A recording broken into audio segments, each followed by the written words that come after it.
Welcome to Tybee Island, Georgia. Come along with me as we explore Tybee's Black geographies on the Tybee Island, Georgia Black History Trail.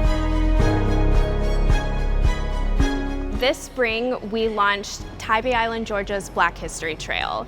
It consists of 13 stops that have been researched through oral histories, archival work, photos to tell Tybee's Black history. Tybee was a really important tourist destination, and not everyone fully understands this story of segregation with Tybee. This is really powerful to have this story right here, and this uncovers a story that's often not discussed. These panels are something that are physical markers to show what happened here.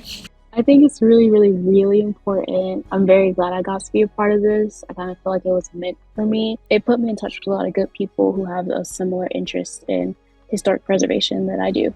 Just to provide a voice for the people, for the African American community on Tybee. It was a really good experience because I got to meet a lot of former residents, current residents. I got to shake hands with some NAACP leaders. I got to see some off the grid places and places that were once the location of something very special and important to African Americans on the island. We're trying to attach these histories to geography, to place. They navigated Jim Crow, but they also were incredibly successful. The trail is really unique in that you can literally hold history in your hands. So you can go around the island and you can see some of the physical structures, the materiality, the material culture that is part of this story.